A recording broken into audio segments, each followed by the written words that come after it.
Good afternoon, everybody, and welcome to our September 23rd, 24th regular meeting of Belleville City Council. The City of Belleville acknowledges we are meeting today on this traditional territory. We recognize and honor the historic relationship of Indigenous peoples to this land and acknowledge our shared obligation to respect, honor, and sustain these lands and the natural resources contained within. We recognize all First Nation, Métis, and Inuit who call Belleville their home and support the need for cultivating a strong relationship with them. We look forward to fostering a path towards reconciliation and show respect for the Indigenous peoples who first lived and currently live on the land where we all now reside together. I will call this meeting to order. Notice that all present except Councillor Alsop. Please remain standing for a moment of reflection from Deputy Clerk Katie McPherson. May we be worthy custodians of all that has been entrusted to us. Help us to be concerned only with what will promote good government. May we bring to council chambers minds that think and hearts that feel, always having respect for others so that we may serve the people of our city in a helpful manner and for the good of all. Please be seated.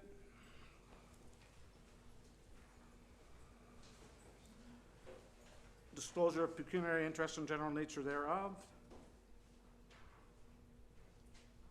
Noting none.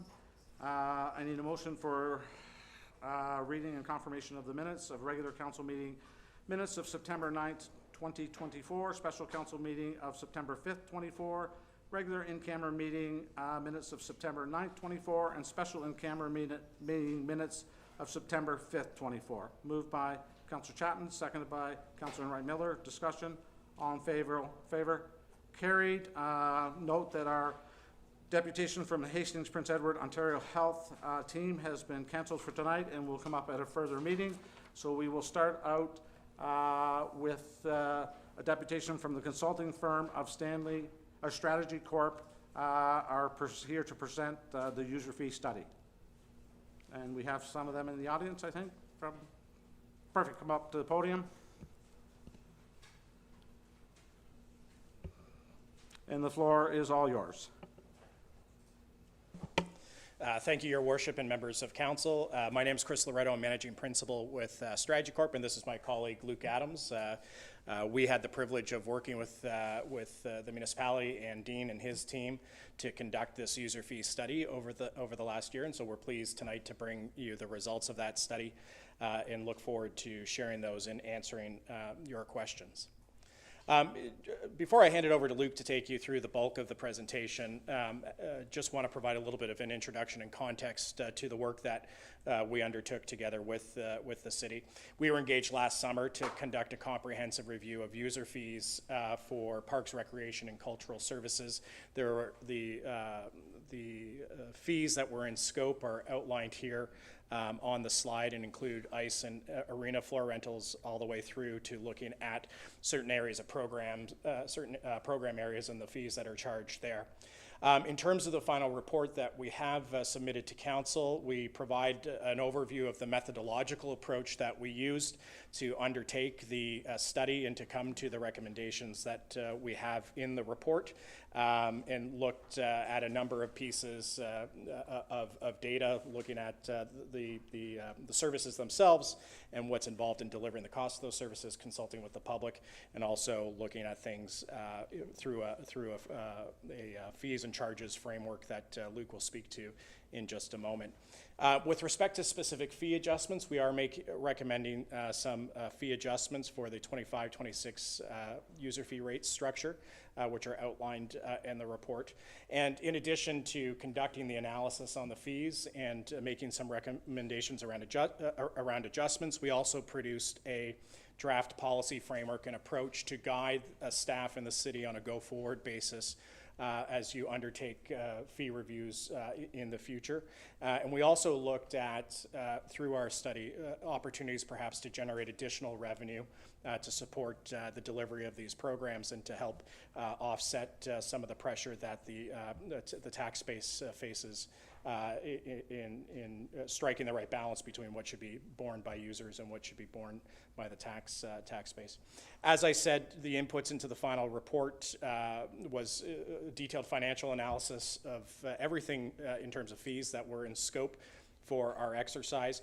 We did look at fees and charges for the elements that were in scope from comparator municipalities, and we looked at 16 municipalities, so it was a fairly comprehensive and exhaustive look at other comparable municipalities. And as we noted, we did engage with residents and end users through interviews and an online survey in order to gather their input.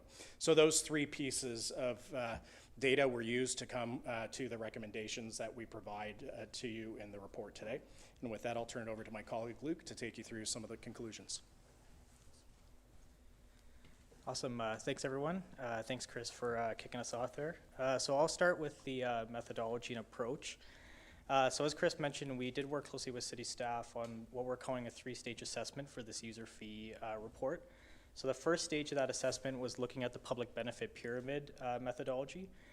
So you can see that on the right-hand side of the screen, but basically this is a tool that we use to help prioritize the groups of fees that we're looking at relative to their significance to the community and the overarching objectives of the programs and services into one of 5 levels. So one of the things to kind of think about with this tool is it helps us conceptualize the broader community and societal benefits of some of the programs and fees we're looking at. So those that have fairly dispersed community benefits, things like open green spaces, parks, that kind of stuff, you're going to see that on that lowest level of that community, the public benefit pyramid methodology, and what that relates to is sort of your target level of municipal subsidization. So those programs that have very broad community benefits tend to be more highly subsidized by the municipal tax base relative to user fees. So that was the first real stage assessment here.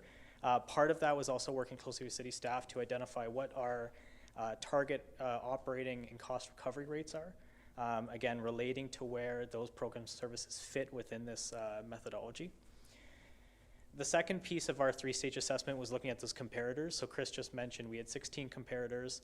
I don't know the rough split, but I know there was, I believe it was 4 that were sort of larger regional municipalities in the area, and then the other 12 were sort of comparable size scattered throughout sort of Eastern Ontario and Central Ontario, and really gave us a pretty good window into what some of the fees and charges that are being charged in other municipalities that would be fairly comparable to Belleville. And one of the things we did do in our final report is we did try to lay out some of the high-level findings of that comparator analysis to kind of situate where the city's fees and charges for rec programs are relative to those nearby municipalities. And finally, the third stage of the assessment was the ongoing efficiencies analysis. And so basically this stage kind of aggregated a lot of the findings we had, again, talking about the financial analysis, the comparator assessment, all those pieces, community feedback, bringing those together and trying to identify a set of recommendations that the city staff could look at over the next couple of years to optimize and improve revenues in the recreational space. So I have outlined a couple of those in the presentation I'll go through, but they are in the report as well. And we've worked with city staff as well to sort of validate and go through some of those options in terms of their feasibility. So I'll move to the next slide. So in terms of the recommended changes to the fee structure, again, as Chris mentioned at the start, we have recommended several proposed fee adjustments for both the 2025 and 2026 calendar year. These are aimed to strike a balance between the financial needs on the city in terms of desire and adequate cost recovery, community interests, and the city's broader policy objectives. Of course, there's always going to be concerns about accessibility and affordability with a lot of these programs. That's always something to be mindful of. But one of the big takeaways from this report, going through the financial piece, because of the the external factors that have happened over the last couple of years, freezes in the rates, one of our big observations was that there is a gap between the current fee schedules in terms of the optimal levels and where they currently are on a cost recovery basis, and that gap cannot be solely fixed through inflationary cost of living increases. And so based on that recommendation, with all the other findings, we have proposed fee increases that range from 3% to 22%. The program fees were set at 6%. One thing to note, and you can see it a little bit in this chart, although it's probably fairly small for most folks to see, but even with the increases over the 2-year period, Not all of the cost recovery gaps are going to be fully closed for all service areas, but it's moving the city towards what we perceive to be the desired level of cost recovery for those programs and services. So that's just something to keep in mind as well when looking at the overall. And the last piece I just wanted to mention, the additional revenue generating opportunities. So I mentioned at the start, sort of the last stage of this, bringing all the feedback together, bringing all the findings together, and identifying some actionable recommendations for the city's Parks, Recreation, and Culture department to look forward, to increase cost recovery, to look for new revenues. I won't go into all the details here. There's quite a bit on this page, I recognize, but in terms of some of the biggest ones, we've looked at how to maximize revenue from new ice times, whether that's a dynamic pricing model, different rates for summer ice, looking at changes to the harbor and marina fee structure, discounted multi-day bookings, whether those discounts are appropriate and how those could be reviewed going forward. Out-of-town fees, this was raised a number of times in consultations as well. Field rental, field lining costs, that's going to be an area that I know the city is actively looking at right now in terms of how to change sort of the structure for those rates for the fields and also incorporate costs for lining and lights. Capital surcharges, again, this is something we do see in some municipalities around trying to compensate for those significant capital costs that are often baked into, a lot of recreational programs and services, whether it's arenas, community centers, all those types of things. And the last two, just better allocation of costs for programs and services to be able to more effectively track cost recovery rates and where the city may not be meeting its optimal cost recovery targets. And then lastly, just a consideration of a statutory holiday premium for certain services that would be offered outside of regular business hours that have a little bit higher direct costs because of overtime and other considerations. So I know that was a lot. I'm happy to hear any questions from folks, and yeah, pleased to be here. Okay, questions for Deputation. Councillor Chatton? Thank you, and through you, Chair. Thank you for the report. It was very helpful to go through, but I would like a little bit more context surrounding the dynamic pricing, what you mean by dynamic pricing model exactly. Is that specific to the types of boats and the population that are here for?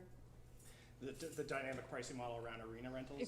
Correct, yes. Yeah, so one of the things we observe, and as a father of 5 boys who played hockey, I can kind of appreciate what it's like trying to get last minute ice, is there are some either services or municipalities where they can, based on where you're at in terms of the time to rent a piece of ice, you can toggle the price up or down in order to get that ice utilized and to at least recognize some revenue. So I may be able to, if you had a dynamic pricing model, I may have some time with my kid and an hour out and say, I'm going to book that 2 o'clock piece of ice. And so instead of letting it go vacant and not recognizing any fee recovery or any cost recovery because you're able to sell it for some price, this would allow you to clear some of the inventory of the excess ice in more real time based on when folks decide that they want to book a slot of ice. So that's a way of kind of curing some of the leakage that you might have from an underutilization during certain periods of the day for your rink rentals, for example. Any other questions? Seeing none, I need a resolution that the presentation of user fee studies be received. Moved by Councillor Millette, seconded by Councillor Thompson. All in favor? Carried. Thank you.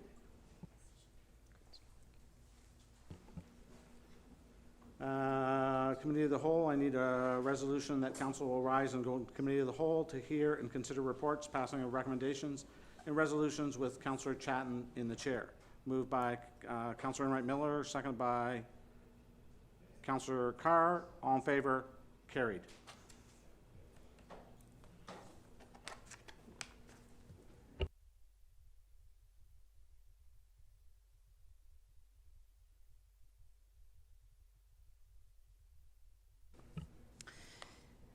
Okay, so the agenda shall include report items that warrant individual attention from council, starting with 8A1, Nurse Practitioner Incentive. The resolution reads that Manager of Physician Recruitment and Retention Report number MP RR 2024-17 be received, and further that a bylaw to approve and authorize an agreement with Jocelyn Timpson to provide medical services as a nurse practitioner in the city of Belleville under the current recruitment policy be prepared for council consideration. Could I get a mover and a seconder? Councillor Thompson, seconded by Councillor Enright Miller. Any discussion? All in favor? That is carried.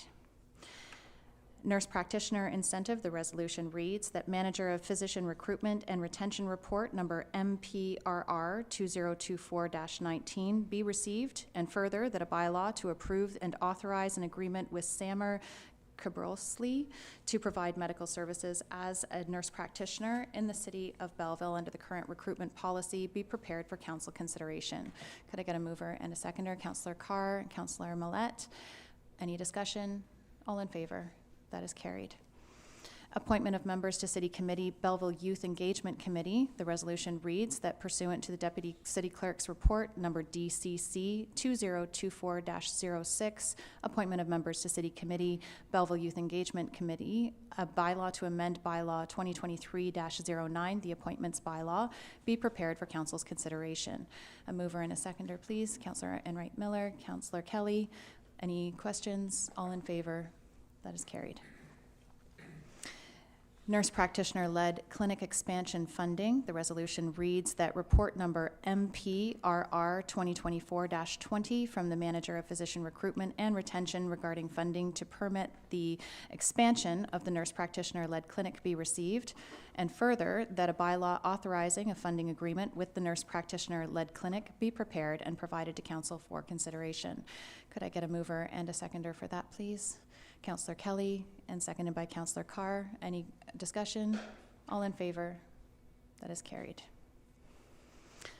Web accessibility policy. The resolution reads that pursuant to the Director of Corporate Services and /Clerks and Communications report number AODAC-2024-01, Council approve the City of Belleville's web accessibility policy. Moved by Councillor Enright Miller, seconded by Councillor Thompson. Any discussion? Councillor Enright Miller, please. Thank you, Madam Chair. Just a point of clarification on the web accessibility policy before us tonight. As Chair of the Accessibility Committee, I just wanted to share the background of this policy for those watching who may not have the information at hand and why this policy is before us in a very tight timeline. The Accessibility of Ontario's with Disabilities Act, AODA 2005, and the Integrated Accessibility Standards Regulation establish the accessibility requirements for municipalities. The Information and Communication Standard applies to both internal and public-facing content and communications, such as the city's internet website and sites. The Web Content Accessibility Guidelines is an internal standard intended to ensure internet content is more accessible for people with disabilities.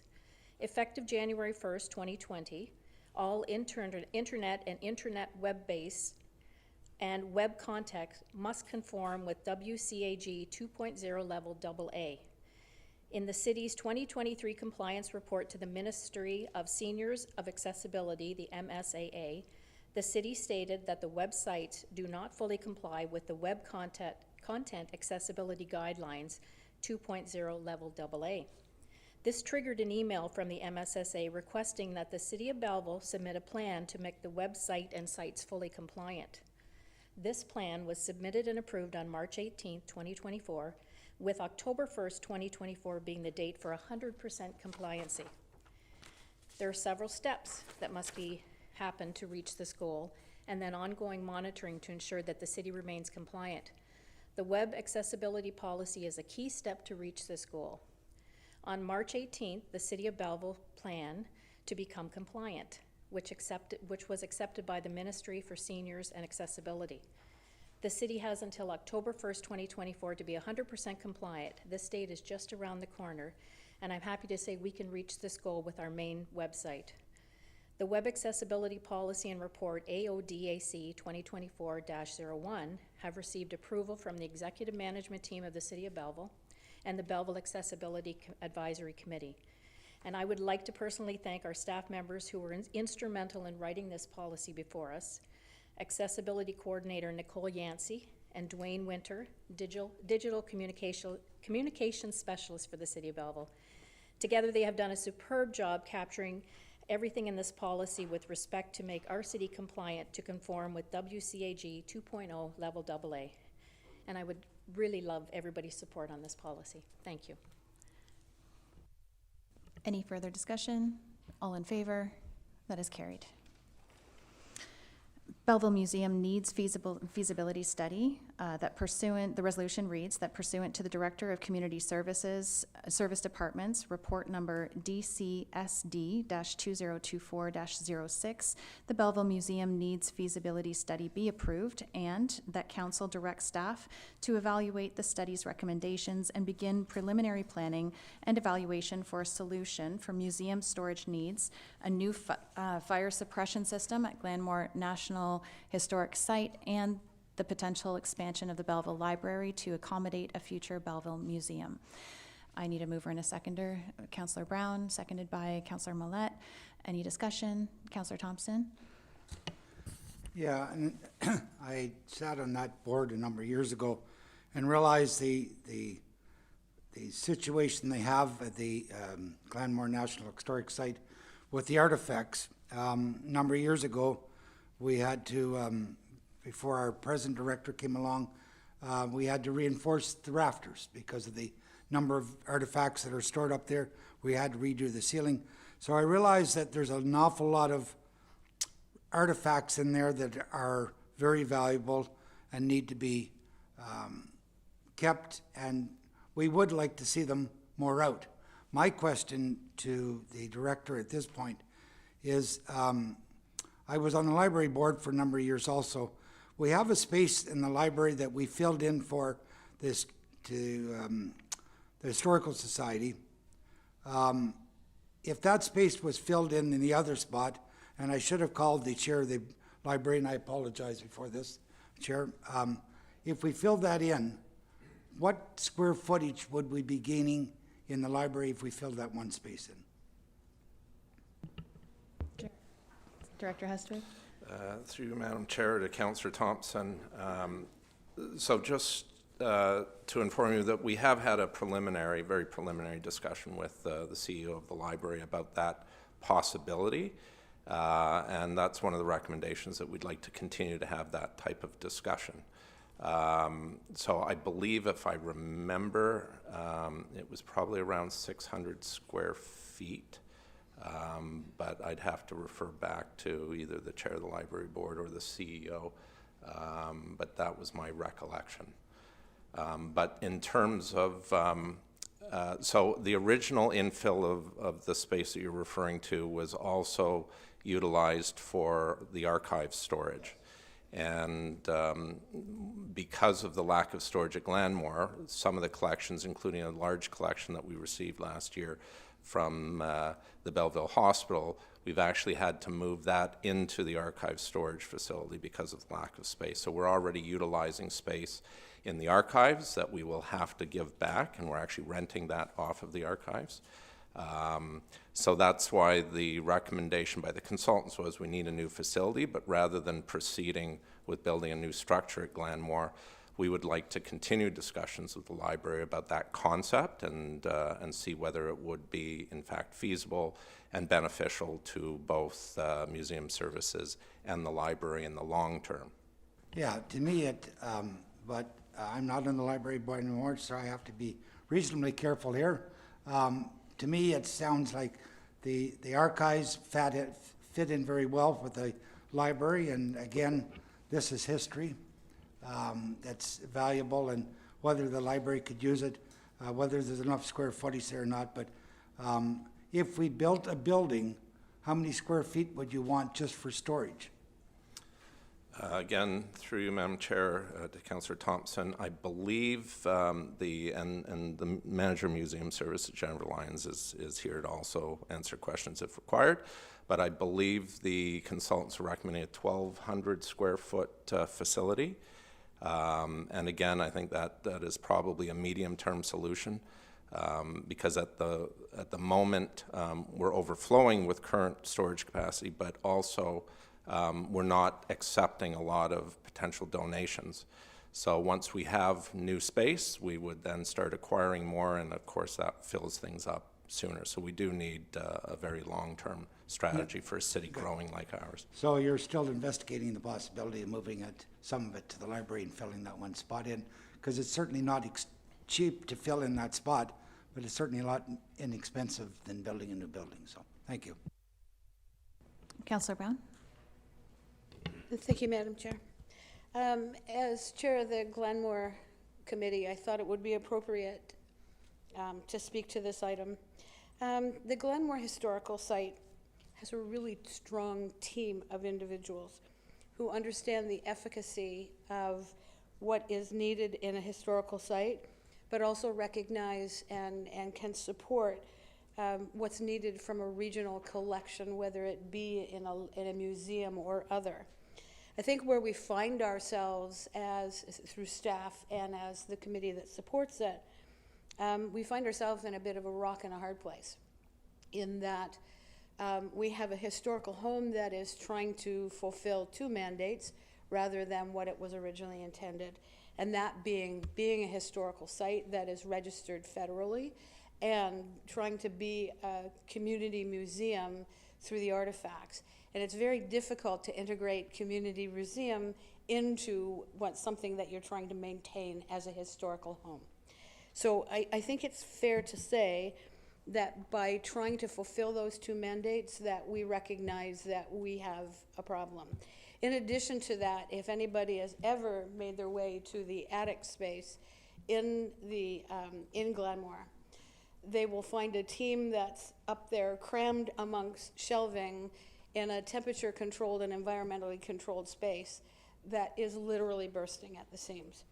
So I think in terms of the study itself, I think if you look at it from two different perspectives, one being what do we need to do in the immediacy, and that's the recommendation that's included in this report, things such as moving forward and looking further and investigating additional building on site within a very small configuration of land, when we've already taken some land in terms of creating accessible washrooms on site, and as well as being able to meet what is the requirements of the historical site itself in terms of landscaping and gardening and that kind of thing, first and foremost. The second thing is the community museum in terms of where do we go from there.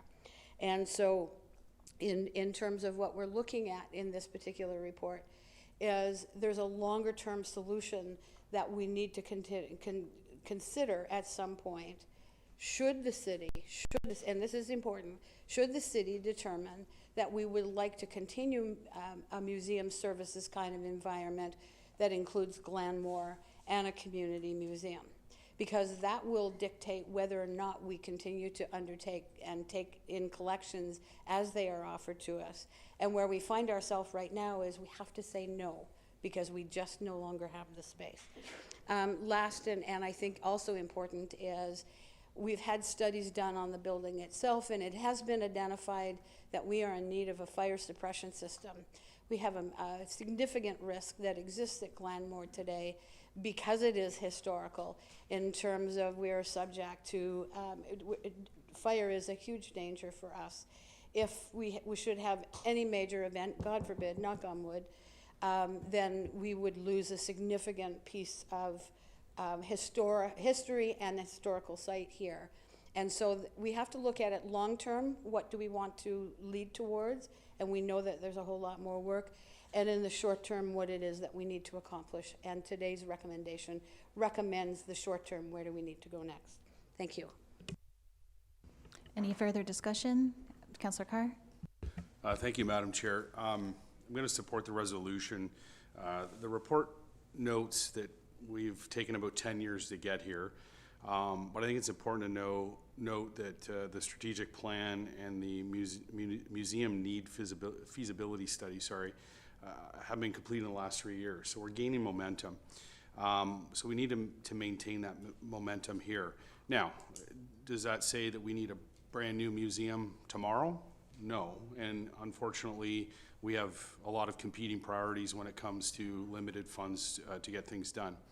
But having said that, I think it's important that we take the initiative to preserve our past. The best way to prepare for the future is learn about the past. And so I think we need to certainly preserve the artifacts we have. So when I look at page 6 of the report, it talks about the new storage building or some storage solution, some renovations, particularly fire suppression. When you think about it, it's an old home that's going to be difficult, but it can be done in terms of offering that fire suppression. We need to protect that.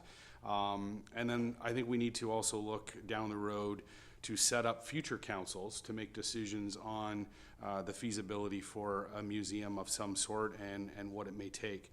I will say that the 2 floor areas that were referred to in the library works out to around 1,000 square feet. I know it's a unique circumstance, and as chair of the library board, we haven't had any formal discussion as a board about that. We certainly would look for community services to make a presentation to the board and allow the board members to provide the direction. Now, I recognize that it's unique circumstances in that it's a city-owned building, but the library occupies and operates out of that facility. However, I see that no different than our police headquarters. And I know around the table here, we're not dictating what goes on inside that building in terms of the infrastructure they need. And so I would just say to council that we should hear from the library board in terms of the direction that they would like to take. I know it's easy just to close up empty spaces and use that space accordingly, but it takes away sometimes the uniqueness of the building and just becomes a square box with fluorescent lights. So I think it's important that we take a long, hard look at that, and I'm not committing to anything. Obviously, I can't speak for the board until the board's made a decision, but I look forward to further conversation to see how we can accommodate that. Thank you. Councillor Millette? Thank you. Through you, Chair. Further to my colleague, Councillor Carr's comments, I'm wholeheartedly in support of. I've seen the attic. I've never been a member of that board, but I have been in that attic, and I'll tell you, it is crammed to overflowing. I refer more enthusiastically to page 4 of the report in that the notion of a Belleville museum. Now, I agree with the concept, and I'm happy to see that some notions are given as to where we might put them. 10,400 net usable square feet, of which 5,000 square feet would be exhibition space. 14,500 gross square feet, I guess. I like the idea of it possibly being in the public library, but I hearken back to any of us who visited Lahr, Germany last year with our host city, and those who visited the museum there might recall that they've repurposed a former industrial building, and it works quite well. As a matter of fact, there's a generous display of the Canadian base at Lahr in that museum, but it is a Lahr museum for the city of Lahr. That kind of thing, and we were told at the time it's been very popular. Barring the use of this space at the gallery, or at the Belleville Public Library, and as a member of the board there on the library, I too would like to see a little more discussion at the board level on that. But barring that, if we could repurpose a facility in the downtown area, I could see that as an option as well. But I think that a separate Belleville museum, considering the amount of artifacts that we have in storage here and there and everywhere, let's protect them, have them properly sited in a facility meant purposely for that, with the proper climatic and fire suppression preparations, and let's get on with it. I like the idea too that having this ready to launch with a fundraising project for 2028, the 150th anniversary of Belleville as a city. I see this as a great idea to mark that occasion. So there's some very encouraging notions in here, but first, baby steps first, and I agree that this storage facility at the site is most needed, but further discussion I'd love to see on the idea of a Bellevue Museum. Thank you. Councillor Kelly?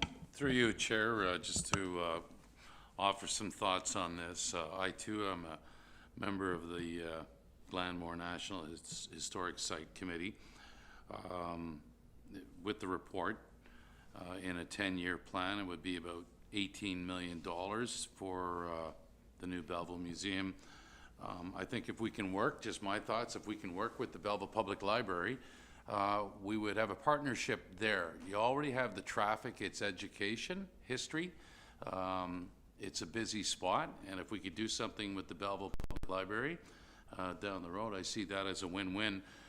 We see, if you ever go to the Quinte Sports and Wellness Center, they have the Belleville Sports Hall of Fame upstairs on the top floor, and that's the perfect location for it. And when people are at our arena, whether they're there with their son or daughter's hockey team, they're there for a swimming event, any event that the city's offering at the Sports Center, Sports and Wellness Center, you see them stopping there, and they're seeing the history of our athletes throughout the years.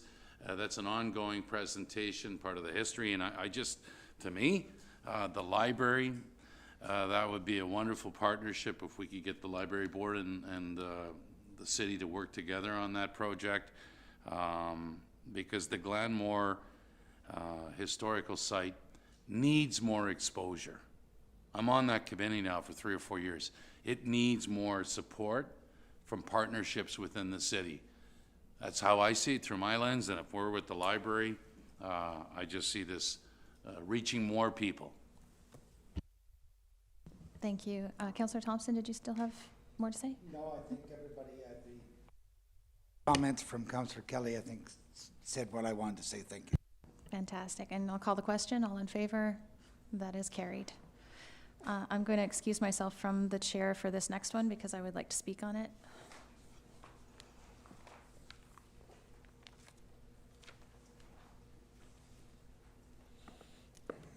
And Councillor Chatton has asked me to fill in her stead. Item 8A7, City of Belleville 2024 User Fees Study.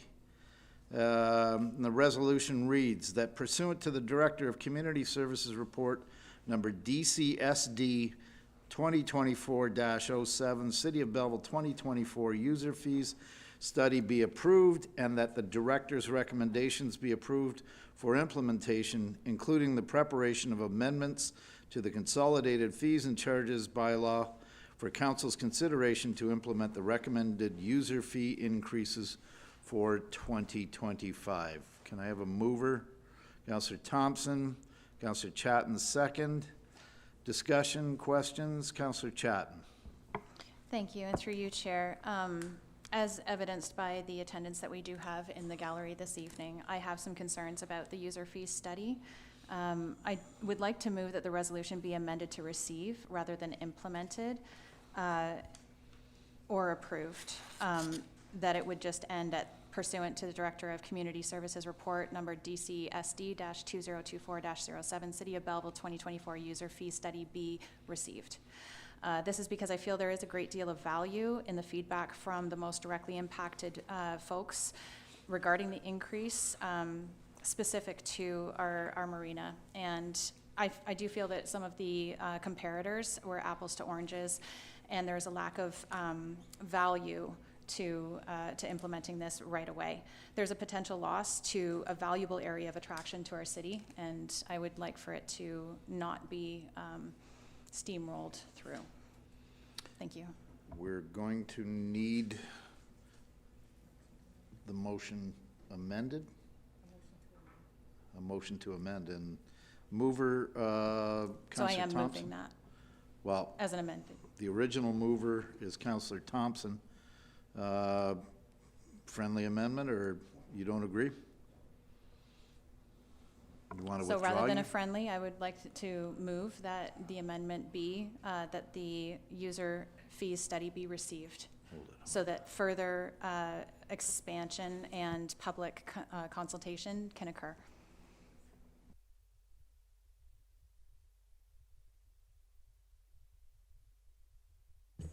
The original. I'm moving to amend the original motion. I'm not asking The for a friendly mover- amendment. The mover of the amendment, or the mover of this recommendation doesn't agree with your friendly amendment. Yes, sir, and that's why I'm not asking for a friendly So we're- amendment. I'm asking for an amendment. So this is a For new a amendment. new motion? New motion. Correct. I need it, yeah, thank you. I do need a second. Counselor Enright Miller. Counselor Kelly. No, Counselor Enright Miller already seconded, I believe. Yeah. The original motion. Counselor Thompson? Am I speaking on the amendment or the original? Now on the amendment. I don't agree with the amendment. You know, we've had a consultant put this all together. They've given us 3 options. We all know that user fees in some instances are not paying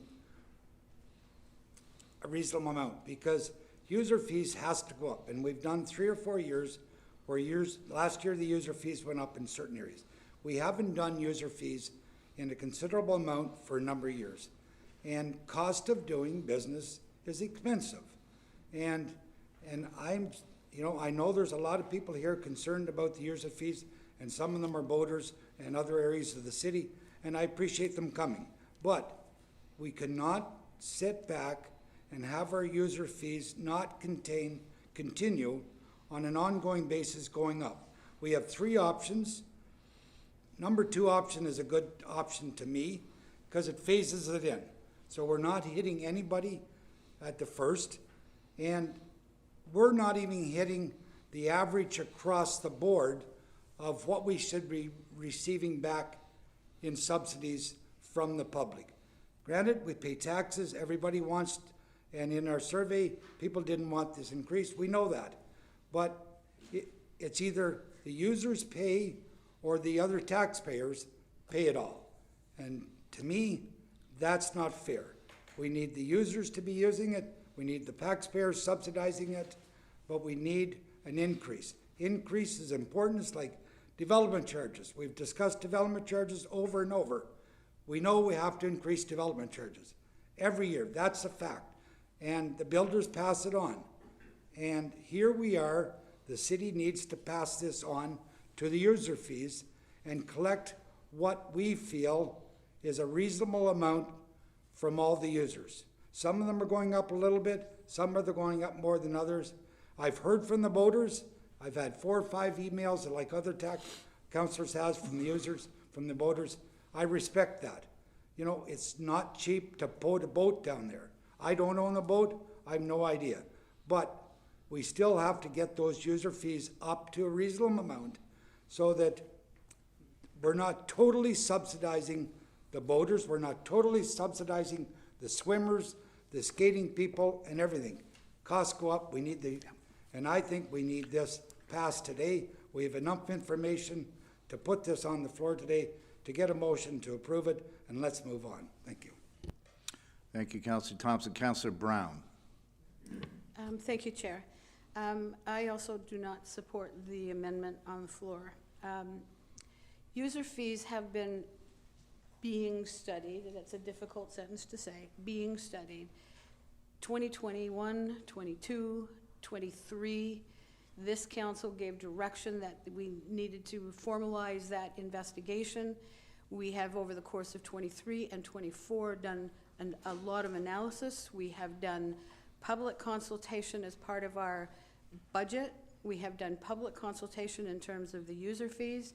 The user fee study and the report itself has been up on the website for several months.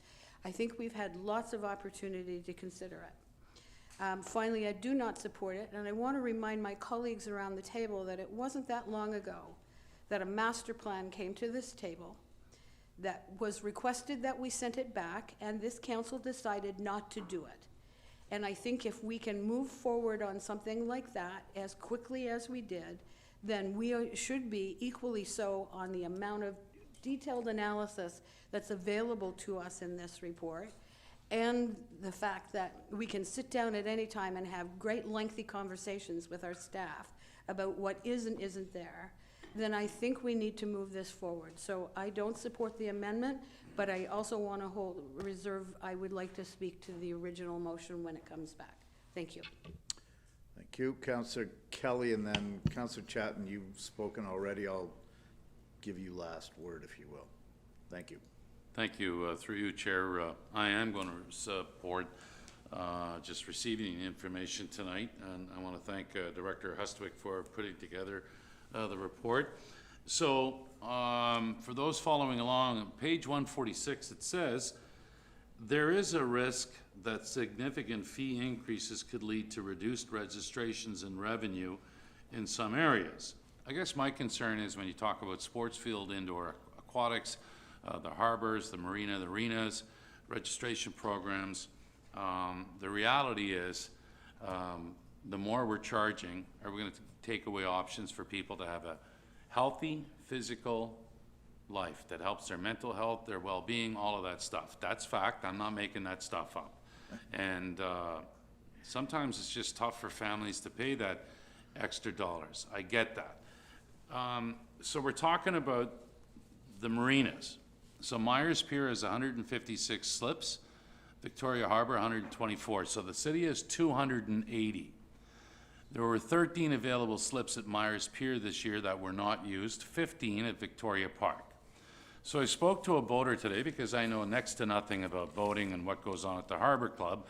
So I spoke to this gentleman that has a boat at Victoria Park. It's been there, his name is David, for close to 30 years. It's a 26-foot boat. David has it there from the 1st of May until the weekend after Thanksgiving. He pays $1,593 a year to have his boat there. This summer in the city of Belleville, David and all the other folks were offered security, which didn't happen until mid-July, so some of the services aren't there. Then we talk about those that come to our city at Myers Pier. It's a tourism attraction. They're going to the restaurants, the entertainment. They're in our city, hopefully for 2 or 3 nights. Many of the boaters that dock their boats at the yacht club or Myers Pier are old, I was told. They're 30 or 40 years old. This is kind of like a hobby or a little recreation for the individuals or families that have the boat. So I just don't want to be too quick to move on this. They're asking the boaters, I think in option number 2, it would be 20 and 24, 22% and 26.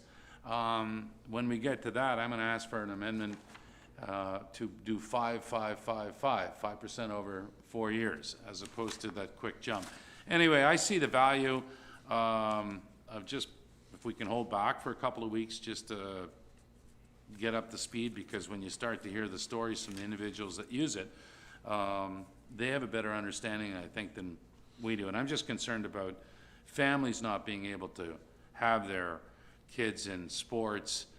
Do they know what avenues that are out there to actually get maybe their minor hockey fees? If you have a kid in minor hockey, it's very expensive, but what are all the parents familiar with what avenues they can go to get support to help with the cost of joining a sports program? So I'm okay with pulling back for a couple of weeks and bringing this back. Thank you, Councillor Kelly. Just for clarification, did you say the boaters or the boats are old? Both. Okay, thanks. Councillor Carr, please. Thank you, Mr. Chair. Just clarification on the, could you have the amended motion read so I have an understanding of the wording? I heard receive, but I want to know if there's any more added to that. I'll ask the acting clerk. That pursuant to the Director of Corporate Services report number DCSD 2024-07, City of Belleville 2024 user fee study be received. Period. Okay. So thank you for that. I've been around here a long time. I know the rules. Receiving it shelves it. There's no action taken on it. We accept it, we file it, and it goes nowhere. Through you, Mr. Chair, to the director, could the director advise council how much we spent on the user fee study? Through you, Mr. Chair, to Councillor Carr, the fee for the consultants was $50,000 plus staff time, of course. Okay, thank you. So, Mr. Chair, we spent $50,000 of taxpayers' money to have an assessment of the user fees. To accept a motion to receive it, we're going to take $50,000 and we're going to put it on a shelf. There's nothing else in the motion that says that we're directing it anywhere else or that we're asking staff to do anything with it. It just simply means to receive it. So we're throwing it out, essentially. That's not a good use of taxpayers' money, in my opinion. Look, the reality is nobody wants to pay more in user fees, but nobody wants to pay more in taxes. So we got a bit of a conflict here. And the whole purpose of this is to try to find the right balance. I think we all know that government usually provides programs and services that the private sector doesn't want to, simply because it's not profitable. You see a lot of places where golf courses are privately run, not necessarily municipally owned, because there's money to be made. And for $2,500, you can golf all season long. So there's a cost associated with that type of activity. The reality is through this consultant's report, and it is extensive, I've read it all a couple of times, there was a user survey that was done as part of this exercise, 1,264 responses. I know, also meeting with the director this past week, that the major user groups for many of the different facilities, minor hockey being one, where they have had opportunities to have some input into this. In addition to that, the entire user fee study has then been posted online. We received it here. Then it was posted online for public comment. So you had an opportunity to provide comment at the front end, and now that we have the $50,000 final product, where do you see things in terms of your opinion? And there was 804 responses to that survey. In addition to that, we have received feedback through emails and various forms regarding certain aspects with user fees. The other part is that when you're looking at the report, the director has outlined a reduced impact recommendation, and that's the recommendation that is being brought forward by the department, which is suggesting that there is reception to the feedback all along the way, and that we're going to try to meet a middle ground. Again, people don't want to pay more, but somebody has to pay it. If nobody wants to pay it, it's simple. Council can get rid of services. We can shut down the marina, we can stop cutting the grass at the soccer field, and we can limit the ability of how many people use the arena because we don't staff it to the degree that we do. We look at the Quinte Sports and Wellness Center. It's open extremely early in the morning and extremely late at night. There's only a small window of time that we don't have staff in that building. We can certainly reduce that usage immensely, but then the things that we enjoy for recreation is out the window. So somebody has to pay for it. So it's a question of, do you want everybody's taxes to go up? They're going to go up anyway, and we're sitting here crowding higher numbers all the time. Or do we ask people to pay a little bit more? But the reality is, the bigger question is do we want taxpayers to basically,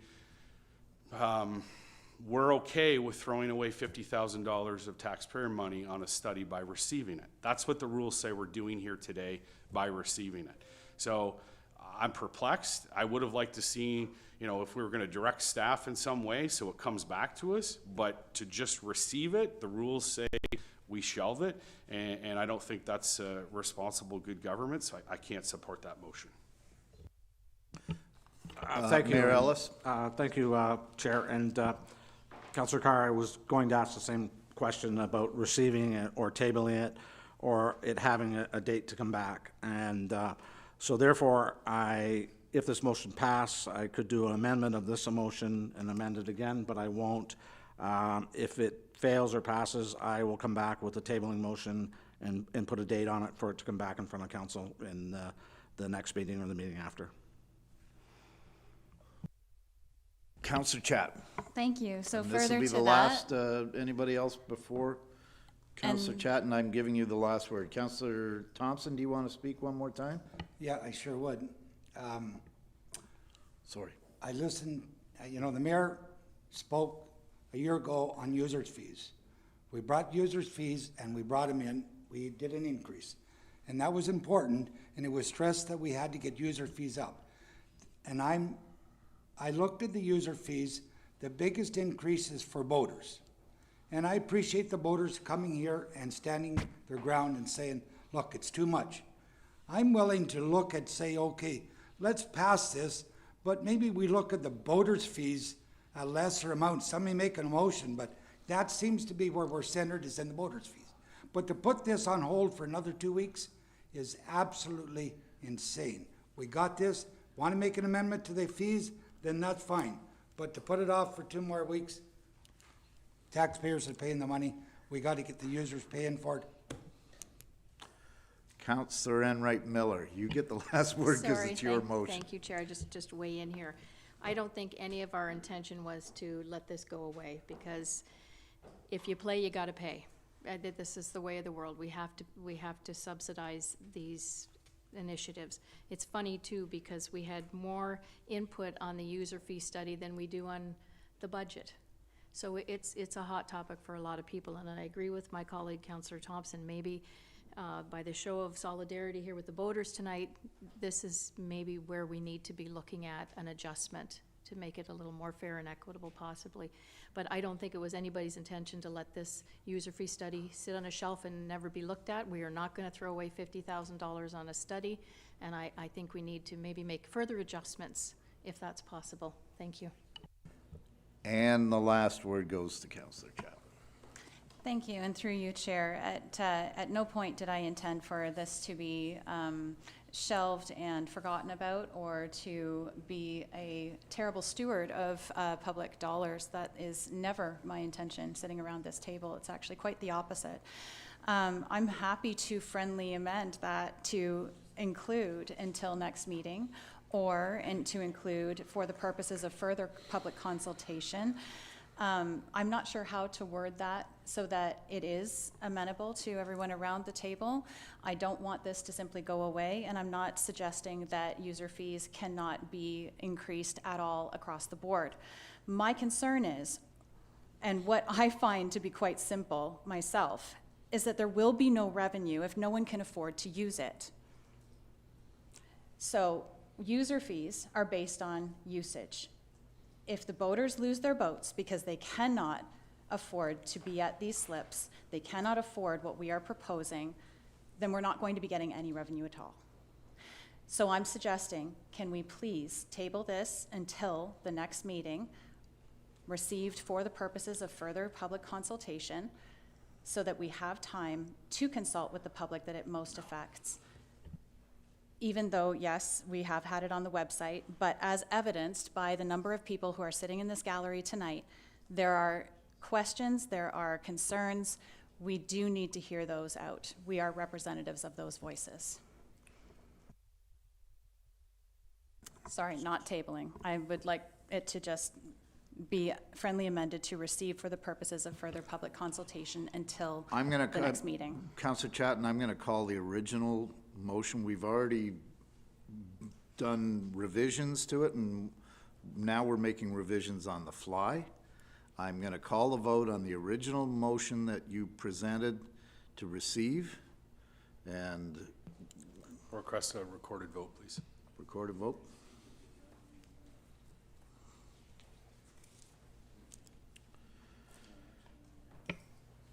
A recorded vote on the motion to amend to receive only. I'm sorry, but I'm going to call a point of privilege here. That's not. Point of order or personal No, privilege? point of personal privilege, actually, because that's not what I'm asking. I am asking to do a friendly amendment to what I had originally proposed. If my seconder is agreeable, then that would be what is the motion on the floor. If our seconder is agreeable. If, Councillor Enright Miller? Yes, I'd agree, but I would like to hear the motion again, just so we're Yeah, clear. the motion is, So my new, that amended friendly amendment includes pursuant to the Director of Community Services Report number DCSD-2024-07, City of Belleville 2024 User Fees Study be received for the purpose of further public consultation until next meeting date. I'm sorry, I don't have the calendar, I just don't know what that is. October 15th? Is that the next meeting date? Yes. Councillor Carr. My apologies, Chair, since the motion's now shifted again, so I want to speak to it. I'd like to know what type of public consultation. Are we talking a survey? Are we just wanting people to contact council or department? I'm just looking to understand what the consultation would look like, and I'm sure staff probably would want to know what that is too, so we know what's coming back to us in 2 weeks. Councillor Chatton, it's your motion. Can you clarify?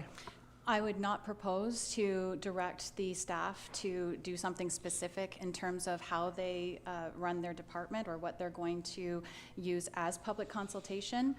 That would be up to Manager Hustwick as to how he would like to roll that out. If we are able to send our emails through and have a town hall, I believe that there's a lot of different ways that we could provide public consultation. Again, we have a gallery full of people who have a lot to say, who would love to have the opportunity to be heard. We're supposed to be representing them. I would really like for them to have that voice. Councillor Kelly and then Councillor Brown. Through you, Chair. I got two things. It says there were 20 interviews with stakeholder groups were conducted to solicit more direct and personalized feedback. I'm sure some of those individuals were from the local marinas and also minor hockey. I would think that that's who the 20 interviews with the stakeholders groups were with. I just want to get an educational point here from Councillor Carr referred to. If we receive this, it just stays on the shelf, and I'm not going to be okay with that. But I'd like some direction from someone to confirm or just give us the ruling on that. If we receive this tonight, does that mean we're never coming back to it again? No.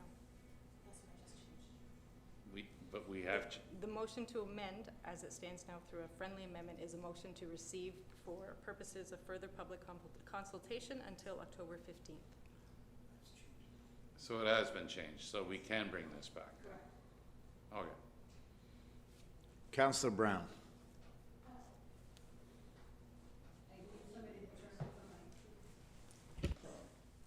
Thank you.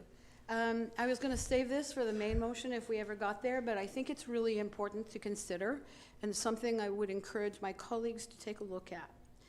When the report was issued with the different options, I took the opportunity to ask the question, first of the director and then of community services, and subsequently to the director of finance, regarding what the taxation impact benefit would be, because as the report outlines, as user fees go up, taxation comes down.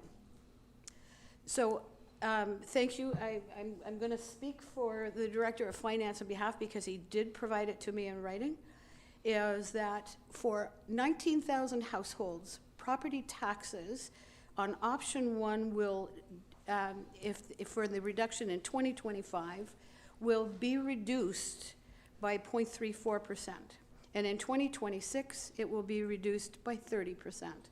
Option two, the tax levy reduction would be a 0.26% in 2025 and 0.21. Option three would be a reduction of 0.24% in 25 and in 26.18. The importance of this is that it's not simply that user fees are going up. If they are a Belleville resident, if they pay property taxes here in the city of Belleville, they will equally so be getting a tax reduction, not only for boaters and dockage fees, but for every single user fee that is being recommended here. someone like myself who uses very few of those services but pay taxes and do so quite willingly because I recognize that it's for the benefit of the community as a whole. I will see a benefit if we increase these user fees because my property taxes for the services that I don't use will be reduced. Not just me, 19,000 households who pay property taxes in this city today will see a tax reduction if these user fees are increased. I think that's an important something that we should all be considering when we're back and forth about more public consultation. Is we have consulted this ad nauseum, to be honest with you, and to take it out there and take 2 more weeks isn't going to buy us anything different.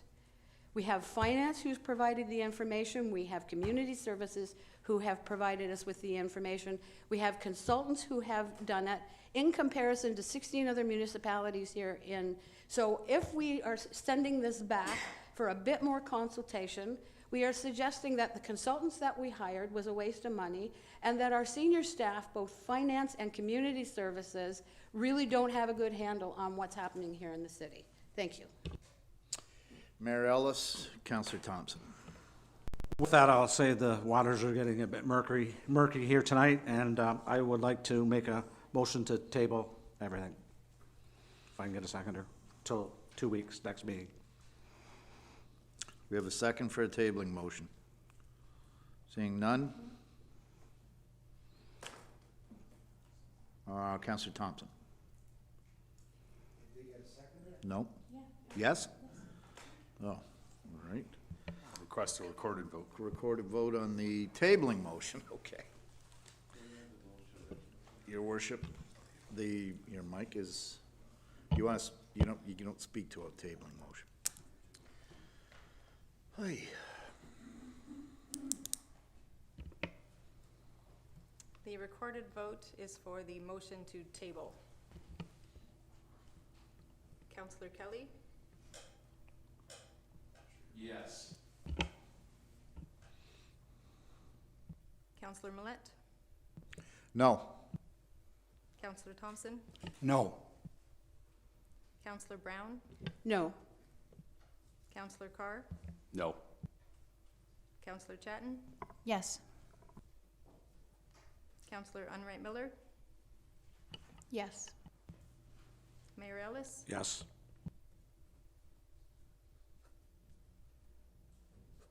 The motion is lost.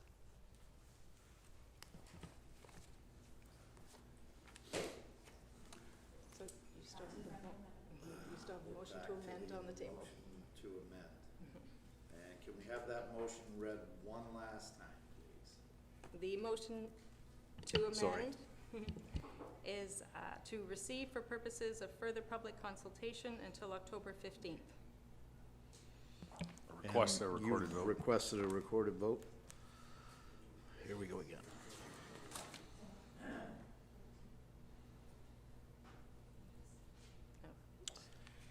The recorded vote is for the motion to amend as read.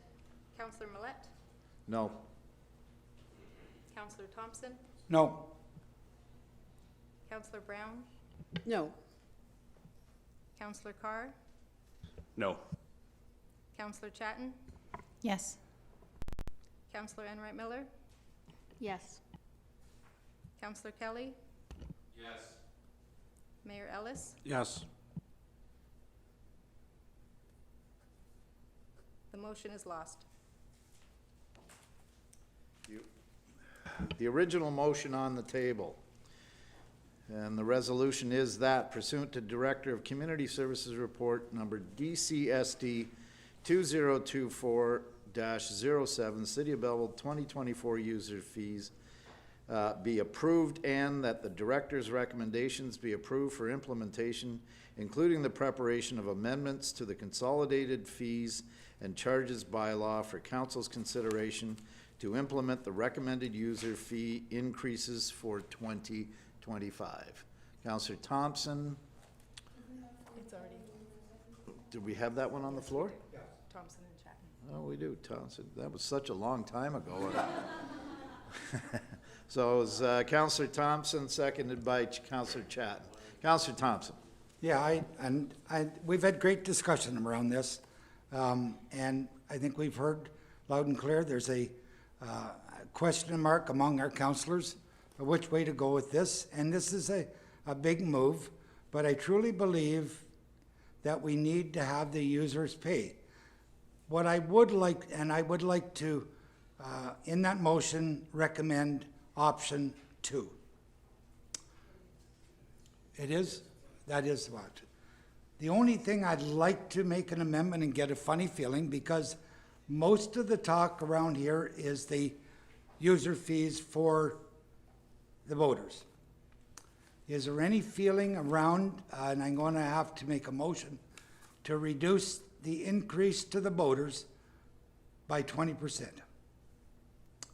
So I'd like to ask the director, what impact would that make on the voters?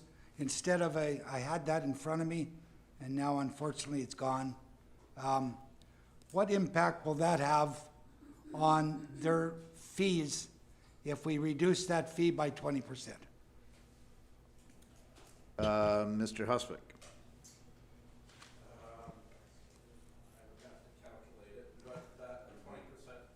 Right now, we're talking about 60% increase. If we reduce that to 40%, before I make an amendment, I just have to ask that. And if it's what the answer I'm hoping, I might make an amendment. So, through you, Mr. Chair, to Councillor Thompson, so a 20% reduction, I would calculate. So what's proposed in option 2 is a 10% increase in 2025 and another 10% in 2026. So a 20% reduction presumably would mean an 8% increase in 2025 and an 8% increase in 26. So that would represent roughly, I think option 2 currently is about a $6 increase in 2025, so it would be 20% off of that. So that'd be that's $6 per foot. per foot, yes. So on the average, what length of boats on the average, and I know it's hypothetical, what length of boat would be your average on that docking fee? 20 feet, 25 feet? An average, perhaps 25. I look to my staff in 30. 30 is the average, 30. So 30 feet at the present fee. So 6. Sorry, thank you, Paul. If it goes up on a 30-footer, what would that 10% increase be? If I may, and then I'm going to ask what it would be on 8%. I know it's quick figuring, but Yeah, so it would be an 8% increase. So it would, on a 30-foot boat, it would represent approximately $144 increase in year 2025. I think I've calculated that correctly. that's at 8%. 8%. So it'll be about $160, $170 at 10%. I believe so. Again, look to my staff to make sure Well, I'm if gonna there's try- any shaking of their heads, but I think that would be, I'm gonna based try- on calculating the numbers that I have in front of me, it would be approximate. Try this and see what happens. I'm going to support the number 2 option with a 20% reduction in the docking fees for the boaters. So I'm going to make that amendment and see if I get a seconder. If I don't,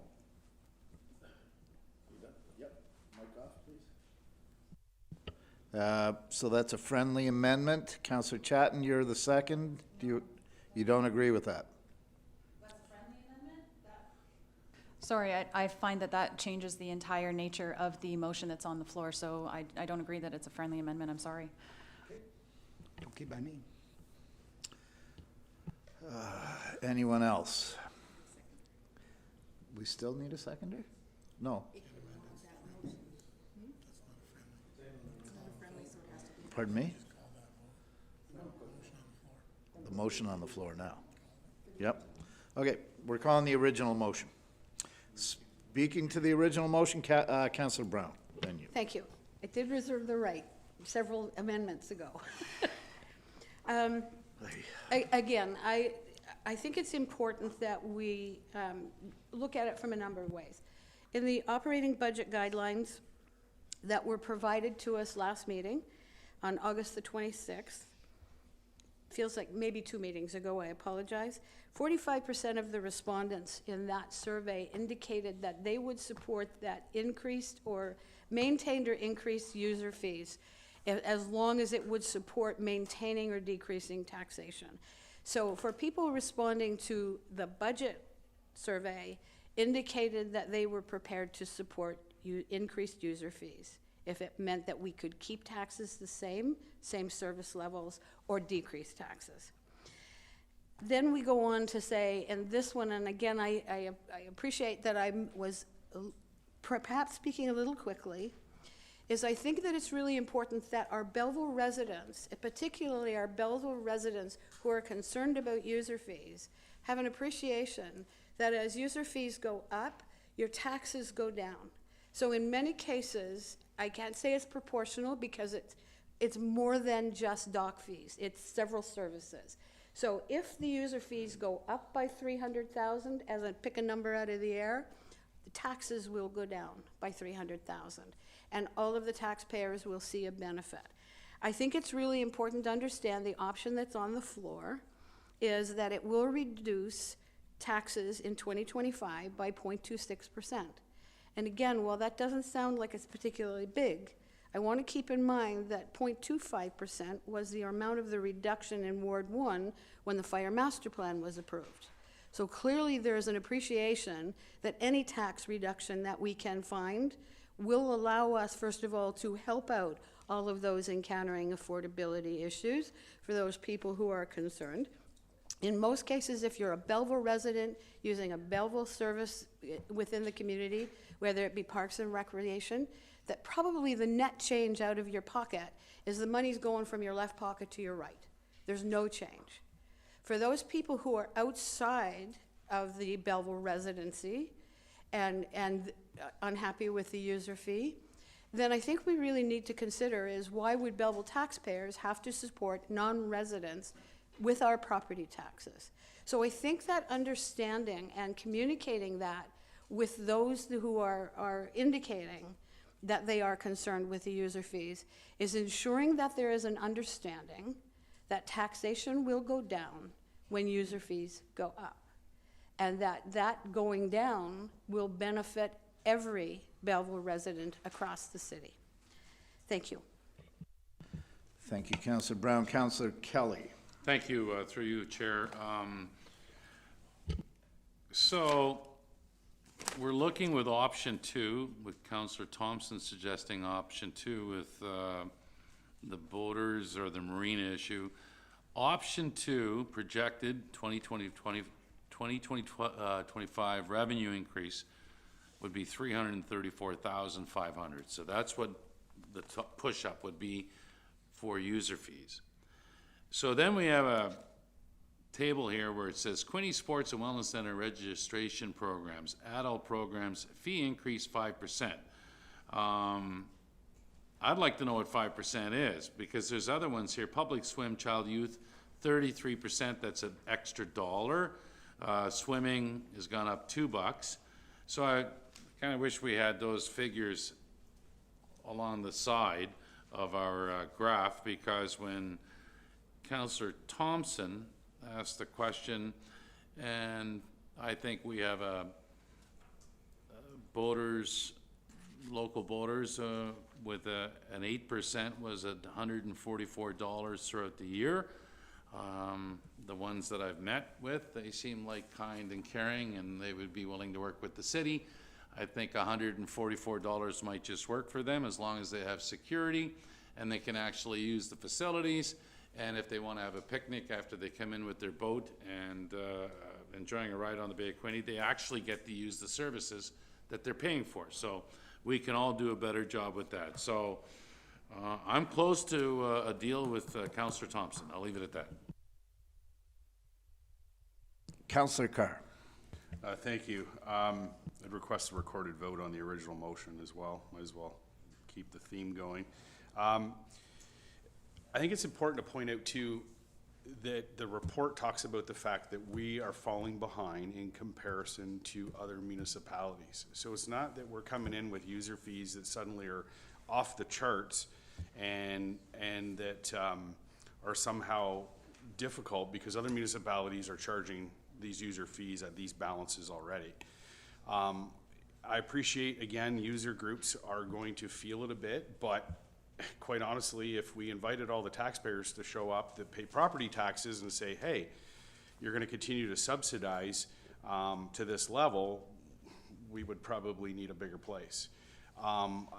You know, I appreciate at the end of the day, it's a balancing act. We subsidize many things. We look at transit. Transit is still heavily subsidized by the property taxpayer, despite, you know, and a lot of good things happen though, route configuration changes and all those things that have been done to maximize the user to generate the revenue so that it's not relying on the property taxpayer. Simply here, we're doing the same thing. You know, at the end of the day, government's got to provide core services and we could stick to that and it would probably be much easier. But in order to have a quality of life and a well-rounded community, there are these other services we take on. Again, we take on services and programs that the private sector doesn't take because the profitability is not there. So with that comes a cost and then who pays. So I think this strikes the right balance. The recommendation that the staff is bringing forward, recommendation number 2, is an easing of those increases. So there's recognition of the fact that, look, the reception of the recommendation from the consultant didn't land well with the user groups, and so there's been some recalculation. At the end of the day, the bills still have to be paid. So it's a matter of how they get paid and to what degree. So in this instance here, I think it's a fair balance. And again, looking at other comparable municipalities, we fall behind. And therefore, we're asking the property taxpayer to pay more and more. And I don't know about you, but I'm getting a lot of conversation about the fact that people have had enough with the ever-increasing property taxes, and we're facing a mountain here come operating budget in the spring, and I think it's going to shock a lot of people. And a lot of property taxpayers are going to be stretched. And so we have to strike that balance. I think this is reasonable at the end of the day. Thank you. Anyone else? We're going to call the vote. A recorded vote for the original motion. Would you like me to read it? Please. Yes, please. No, no changes. The original motion. That pursuant to the Director of Community Services Report number DCSD 2024-07, City of Belleville 2024 user fee study be approved, and that the Director's recommendations be approved for implementation, including the preparation of amendments to the Consolidated Fees and Charges Bylaw for Council's consideration to implement the recommended user fee increases for 2025. Councillor Thompson? Yes. Councillor Brown? Yes. Councillor Carr? Yes. Councillor Chatton? No. Councillor Enright Miller? No. Councillor Kelly? No. Councillor Millette? Yes. Mayor Ellis? Yes. The motion is carried.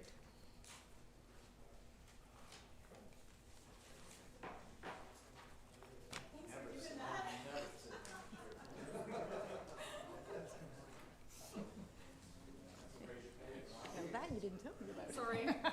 Oh, you have a little black smush on your nose. Top, just the very tip.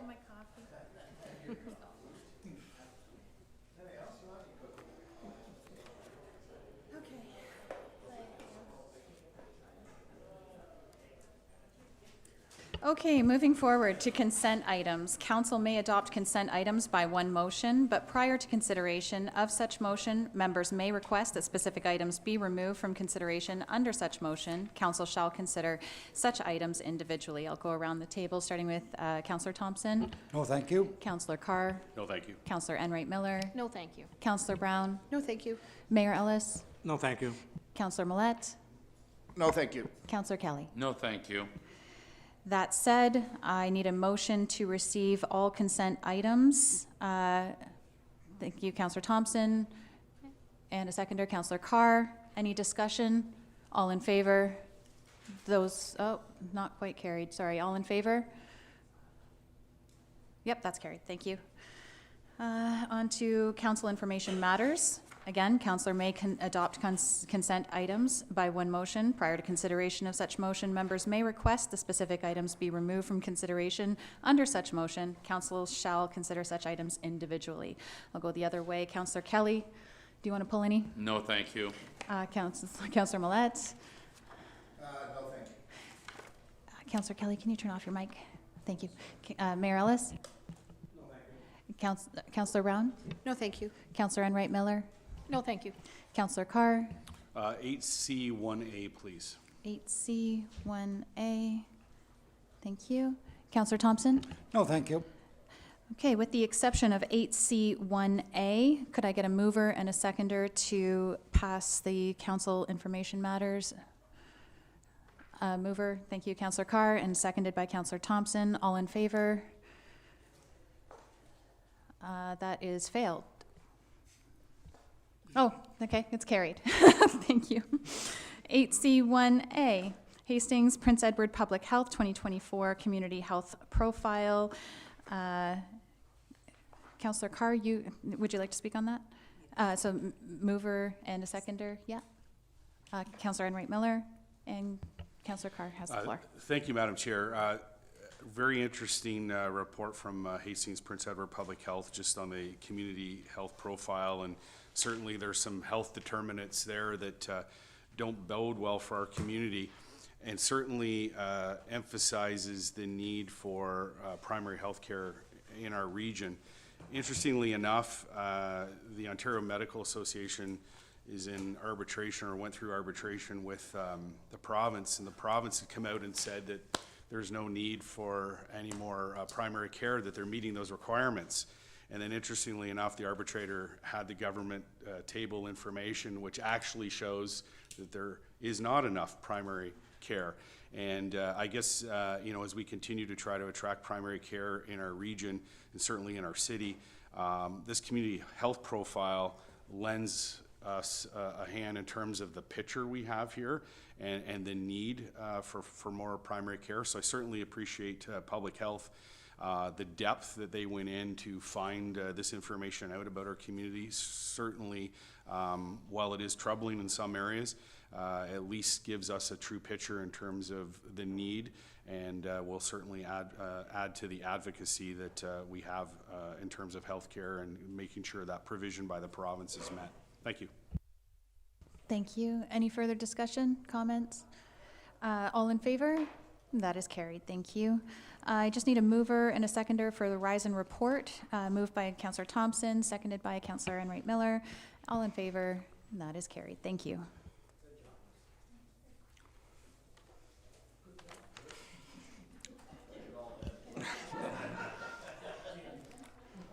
That was a long one. I think my suit's out of style here now, so I'll have to go home and change, but, yeah, okay.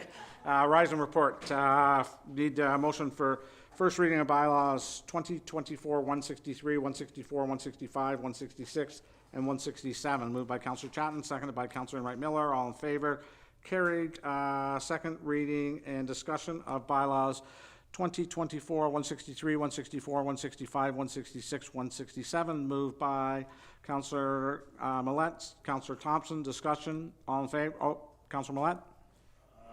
Thank you, Your Worship. Just one quick question, perhaps through you to Manager Post. The improvements to the Victoria Avenue Clinic, what was the nature of those, and how? I understood that what we're reimbursing for the improvements to the clinic, but did they actually have to create new space? Is that what I'm reading, or? through the mayor to Councillor Millette. Yes, so the province approved 2.6 new nurse practitioners for the nurse practitioner-led clinic here, and in order to accommodate those staff members, they physically expanded their space, and council funded the improvements to the HVAC system for the expanded space, as well as some plumbing improvements to the expanded space. Okay, thank you. Okay, thank you. Any other discussion? All in favor? Carried. Third and final reading of bylaw 2024-163, 164, 165, 166, 167. Moved by Councillor Chatton, seconded by Councillor Enright Miller. All in favor? Carried. New business. I have a couple items here. I have a bylaw 2024-169, a bylaw to approve and execute the execution or authorize the execution of funding agreement between the Belleville Nurse Practitioner-led Clinic, the Corporation of the City of Belleville, be read a first, second, and third time and finally pass this 23rd day of September 2024. Moved by Councillor Chatton, seconded by Councillor Enright Miller. All in favor? Carried. And I have another motion of new business here.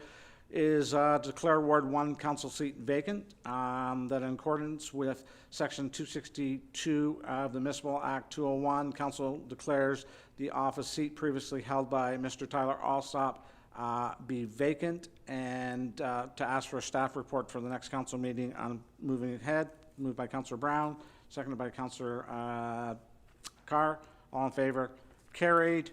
Motions, notice of motions, announcements. Any announcements? Councillor Enright Miller. Thank you, Your Worship. I just have one. This month, we celebrate the richness of the deaf community in Belleville with the International Week of Deaf People from September 23rd to the 29th, 2024, and International Day of Sign Language, which is today, September 23rd, 2024. And in Belleville, we are fortunate to have Sir James Whitney School, which was established in 1870 and is one of the 3 provincial deaf schools for deaf students in Ontario. Sir James Whitney provides instructions for students from kindergarten to grade 12 using a bilingual environment teaching American Sign Language and English. Sir James Whitney strives for a system of support for their students in a community that recognizes their uniqueness inclusively. To celebrate our deaf community and the students at Sir James Whitney, the city will be lighting various city locations in blue. This is a call to unite the world, its citizens, communities, and societies through shining a blue light on sign language. Thank you. Thank you, Councillor Enright Miller. Any other? Oh, Councillor Kelly. Thank you. Through you, Mayor. First of all, this past Saturday, I attended the Peace Festival at Westwicks Park, and the city gave this festival, it was their first, $2,500 through the grant committee, so that was a beautiful, thank you, Councillor, beautiful event. Also, too, I want to get this in, Terry Kennedy Swindon of Belleville has organized a breast cancer evening on October 1st. That's a Tuesday night, and it's going to be an evening of education and awareness. You're invited. The folks of Belleville and area are welcome to come. It's happening at the Belleville Public Library, and it starts at 6 o'clock. Doctors involved, Dr. Michelle Durkin, Dr. Julie Galthorpe, Dr. Karen Clayton-Babb. It's a real night of conversation, and folks will be sharing stories about being a cancer survivor. And I see him in the gallery tonight. Trevor Probst is from the library. And Trevor, I was speaking with Terry Kennedy Swindon the other day, and she told me the library's been great to work with. So that's so nice to see that the city making this event go well. That's on October the 1st, starting at 6 o'clock. Thank you. Councillor Thompson. Just want to welcome Councillor Kelly back, because we would have no announcements if we didn't have them. So thank you for coming back. Councillor Millette. Just a quick question, Your Worship. I noticed that 13.1, were we going to read the proclamations? To read them if you wanted to pull one and speak about it, or I could read them, whatever you wish. Well, either or. I just thought that, you know, there's a number of them we don't. Okay, here, I'll give it a run here on proclamations. that. The month of October 24th, Pregnancy and Infant Loss Awareness Month, National Disability Employment Awareness Month, Dysnomia International Awareness Month. I butchered that one, Mr. Millette. Women's History Month, Child Abuse Prevention Month. September 23rd to 29 is National Rail Safety Week. September 28th is British Home Care Day. September 30th is Truth and Reconciliation Day. October 1st is National Seniors Day. And October 9th, World Pans Panda Awareness Day. And October 11th is International Day of the Girl. Councillor Chapman? Thank you, through you, Your Worship. Could we congratulate our colleague in his win for the provincial by-election The floor is at this yours, if you point? wish, And yes. also to acknowledge a campaign very well run by our colleague, Councillor Kelly. Okay. Well, Sean, we'll give you a standing ovation here, so. Yeah, so. Okay, I need a motion for the confirmatory bylaw resolution. That bylaw number 2024-168, a bylaw to confirm the proceedings of council at its meeting held on September 23rd, 24th, be read a first, second, and third time, and finally pass this 23rd day of September 24th. Moved by Councillor Thompson, seconded by Councillor Millette. All in favor? Carried. And motion to adjourn, moved by Councillor Carr, seconded by Councillor Thompson. All in favor? Carried.